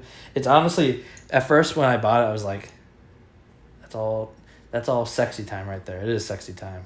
Here, let me just, if you listen really closely. Yeah.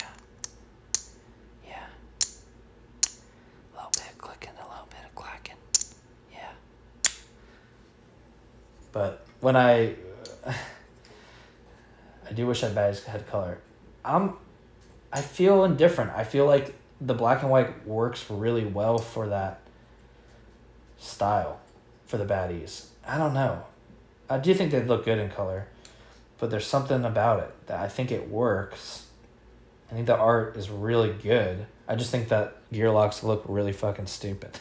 Like, that's it. I just think their race looks stupid.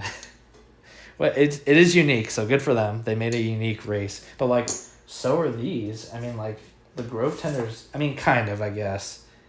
The Grove Tenders are just essentially Ents. But they also have, like, let's look at some of these. Like, it's hard to tell in this one, but if you see in this homie's chest, there's like a creature, a little raccoon. I know there's a full art spread of it somewhere, and it looks awesome. It's like, to me, that's what, if you put that up against a gear lock, it's just, it doesn't even come close. But when I bought this, I was like, oh, I don't need the upgraded health chips because, yeah, why would I? I don't need them.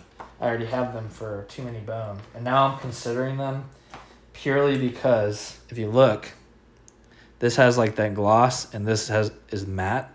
And man, I think the matte chips just look 10 times better. They look so good. It's just like, it doesn't have that like super nasty shine on them. I mean, it's reflecting the light, but I'm about it. The fact that those are called barracks is enough to make it buy. Yeah. So unfortunately, the bad part is they don't. They come with 4, but there's no like lid. So when you're done, you still have to put them into one of their chip trays. But it's pretty easy once you know that there are 3 that have gold borders and they go up front. There are 6 that have bronze borders that go in the middle, and there are 2 with silver. It's really easy to get them set up. But I think it's awesome. And then it came with this little thing. I like these. These are like little hard plastic things that slot into your mat. I guess you never really got to see them on the screen. There's little, and I never rolled my dice. They go slot in there like that, which I think is nice. It's just, yeah, the production is just super good. Everything. I'm kind of, I think the reason why it's maybe a little bit more for me than Too Many Bones is there's less dice rolling. It's like I like rolling the dice in Too Many Bones because I think at this point I've accepted that that's the point of the game. You can be as strategic as you want and it can just ruin you, and like I just have to accept that that's part of the fun of the game, even if it frustrates me sometimes. Where if there was that much dice rolling in a game this strategic, it would not be fun. I just opened those on my Splice and Dice. Wait, what did you open in your Splice and Dice? I missed it. All I can see is I just opened those on my Splice and Dice. The chip holders, maybe? So the cool thing is about this, I don't know how good they are, but there are co-op scenarios, so you each play a faction of the little peg things. Oh yeah, I forgot it did come with those. So wait, what did you get, dude? I thought you were just buying Undertow. Were you keeping it secret from us? You splurged? Splurge and dirge?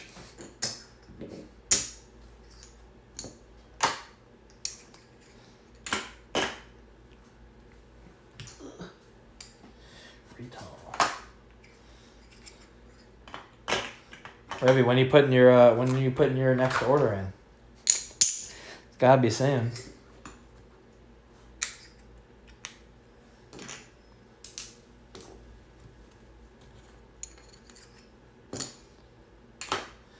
I thought I showed you my cart. Oh, you know what? You did. I think originally... Oh, you know what it was? Yeah, you're right. You did show me your cart. I forgot that you ordered everything, but at the time they were out of Undertow. But then you ordered Undertow later by itself. So yeah, you're gonna have everything. Except for Gasket. So you have, did you order the Age of Tyranny? Because I was under the impression when I bought my first big thing, I need to order for CTG, I'm tempted, yeah. I need to finalize what all I'm getting on the Game Pound campaign versus sooner. Yeah, I mean, I've watched a couple of their live streams and they seem very optimistic about their delivery date. It's listed as June, and they say they think they can do it. They say they're further along in development of Unbreakable than they've ever been in a game. Like, they're finishing playtesting pretty much, and they're going to ship it off to get made. So there's a chance, if the shipping crisis isn't insane, that maybe you get it by June, so that maybe it's not worth ordering yet. Yeah, I know, for real. We'll blink and it'll be June. Undertown. Undertown and premium chips are soon. Nice. How am I living like a peasant with regular chips? I know, dude. You don't even deserve to. You know what? Don't even touch your game tonight. I'll just play for you, peasant.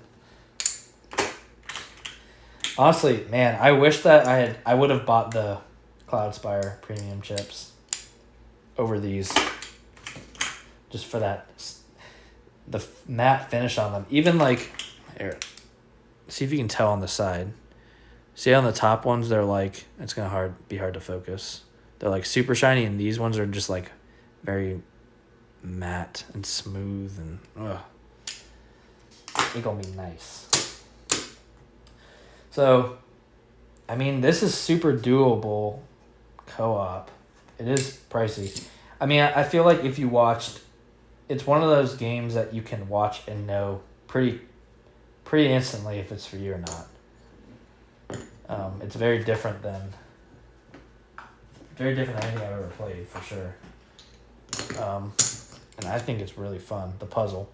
Now, so what I was saying about replayability is, well, yes, I could replay that scenario again. I've already played it twice, and I've gotten about 4.5 hours, 5 hours out of it. Now, there are, in this book, every faction has 4 solo. So, let's see, 1, 2, 3, 4, 5, 6, 7. 7 times 4 is 28. So there's 28 solo plus 4 more. So it's 32 solo scenarios. Matt plays Marvel. I know, I need to change the name of my YouTube channel. This is Marvel. You didn't see? Look, there's a Groot. And I'm pretty sure Groot's in here.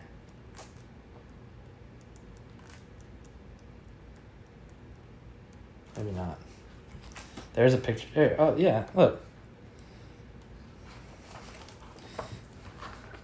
I'm Groot. So, this is Marvel. And here's Ebony Maw. I mean, yeah, so 32 solo scenarios times 2-ish hours each. And that's if you never replay them. Yeah, so about 70 hours. And then there's also 2 co-op scenarios per faction. So, 2, 4, 6, 8, 10, 12, 14. Those probably take a little bit longer, I imagine. But we can just say 2 hours again. And that's with no replayability. It's another 28 hours. So, to me, it's like, if I spent as much as I did and got 100 hours out of gameplay, and that's if... To me, I'm the type of person that in these kinds of things, same with like those little phone games where it's like you get rated on how well you do, 1 out of 3 stars. It's like, I gotta play till I get those 3 stars because I just can't move on. And so I would be very surprised if I win. And there's no way. It's impossible. I will never win all those scenarios on the first try. So that's 100 hours with never replaying a single scenario. It holds its value. Yeah, it holds it less well than, or less good, less good, whatever, than Too Many Bones. It seems like people resell this for a little bit less because maybe there's just more of these on the market. I think that this Too Many Bones you could get a lot of people into that game because it's adventure and you roll dice and it's fun. You can stick them with an easy character once you play. It's easy. Where this is like a little more brain burning, and I feel like you have to like certain types of games to like this. So I think a lot of people bought this blindly after Too Many Bones, and then realized that it's not like Too Many Bones at all, and then wanted to sell it. So if you look on the market, there's always a ton of Cloudspires for sale. But yeah, if you listed it for like $100 cheaper, if I bought it for $400 and I sold it for I don't remember what I bought it for. It was less than $400. Let's just say I bought it for $300 and I sold it for $200 after 100 hours. I mean, I'm happy with that. But this is also the type of game that I could put this away for 2 years and pull it back out and play all of it again, and it would feel like playing it again. I mean, there's still variety.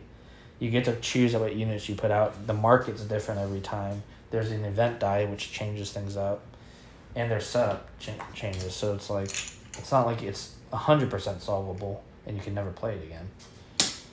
So there's enough for me to where I think it was worth it for me. But if you weren't able to pay attention that much during this, I mean, I would very much recommend watching an actual full-on and like commit to watching a full-on 2-hour gameplay and decide if you like it or not, because I could see people hating this game if you don't like it. Curious to learn more about StarCraft comparison?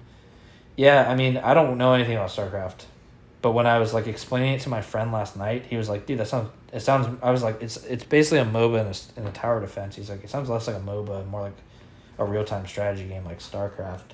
And the more I go through the forums, the more people seem to agree with that. But then also I've seen that MOBAs were a direct result of StarCraft, so it all kind of makes sense. I don't know how I feel about the mats. It's like they're cool, but like it tells you to like shuffle them, and it's like it just feels silly shuffling these little mats. But that's it. I don't think I have anything else. Comes with these nice little sheets. I've only played the Brahmin. When Bree and I played the Brahmin. She played the Grove Tenders. But it's like I've played the Brahmin now. I've played them 3 times. I've still never sent out a Forsaken. I've never sent out this guy. All of these Spires are double-sided that you have to upgrade to get them. Never use them. I've never used either of my other 2 heroes, so it's just so much. I've played them for about, 6 hours now. And I've played with half of their units. That's it. I've upgraded only maybe a quarter of their fortress. So there is a ton of replayability. And then obviously you have to adapt to who you're playing against. But here are the... I'm going to reach over real quick. So there's landmarks that come out. That's all of them. We played with this many. So that can be a bunch of different stuff. These are the heirs. No, I'm sorry. These are the Nararo. Andrew Nararo. And then I think purple's the heirs. Like this dude, this little dude, he looks awesome. I really like him. He's cool looking. And Darb, which is just Brad backwards. But he also looks pretty sweet. So that's it. I think. Anybody have any questions, class? Don't forget our great sponsor, LaCroix. I don't even know if I'd want to get sponsored by LaCroix. Man, this one chip is just slightly bigger than the rest. And it bugs me. You go there. So I can't tell. Thanks for playing and teaching. No problem, yeah. Hopefully it gives you a good enough idea to kind of decide. I feel like there are not very many games that I've played that I'm like, you must, like it's necessary to watch before you buy, or play on TTS before you buy, because their games are so expensive. It's like, this is a very expensive game for you to play once and be like, wow, I fucking hate that. So I don't know if I'd stream it again, just because I feel like with Too Many Bones, when you stream it, you could teach as you go a little bit, but this one, if you don't know what's happening, it's just not going to make a lot of sense, I don't think. And I didn't even teach it very well, so it probably didn't make sense a lot of the time. And so it'd be a lot of that. And it's too long of a game to slow it way down, I think. But yeah, if either of you end up getting it and you want to do some co-op scenarios, So I don't think I ever want to two-hand this because my brain will break. I don't know. Oh, nice. That's cool. All right. I'm signing off. I'm stalling. I don't want to let you guys go. Don't go back to work. Don't do it. But I will see you all tonight for Too Many Bones. A little quickie on my shelf. See, this is what's happening. This is what's happening. I got no more room. I got shelves on the side. I got things underneath my TV now. There's my stack of boxes. There's Sandy. Oh. Sandy, you sleeping?